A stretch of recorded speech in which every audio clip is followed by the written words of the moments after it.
এই মূর্তিটির আপনি রহস্য জানলে অবাক হবেন। এই মূর্তিটি স্পেনের এক মিউজিয়ামে রাখা হয়েছে।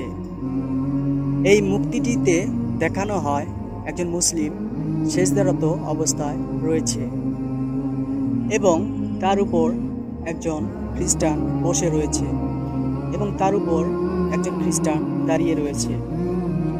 এইখানে ইহুদিকে সবচেয়ে উঁচু অবস্থানে রাখা হয়েছে। বোঝানো হয়েছে যে ইহুদিরা সবচেয়ে বড়।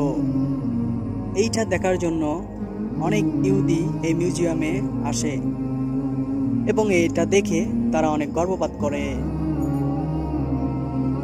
একবার এক ইহুদি এই মূর্তিটি দেখে অবাক হয়ে যায় এবং এই মিউজিয়ামের ম্যানেজারের কাছে গিয়ে বলে, এই মূর্তিটি এখান থেকে সরিয়ে ফেলো। তখন সে ম্যানেজার তাকে বলল, আপনি একজন ইহুদি হয়ে কেন এই মূর্তিটিকে সরাতে চাচ্ছেন? তখন সেই ইহুদি ব্যক্তিটি বলে, তোমরা এই মূর্তিটির শুধু একটি রূপ দেখতে পাচ্ছ, কিন্তু দ্বিতীয় রূপটি দেখতে পাচ্ছ না। যদি ওই মুসলিম ব্যক্তিটি সেজদা থেকে উঠে যায় তাহলে খ্রিস্টানও বাঁচবে না এবং ইহুদিও বাঁচবে না। খ্রিস্টান ও ইহুদি দুজনই নিচে পড়ে যাবে এবং মুসলিম একাই দাঁড়িয়ে থাকবে।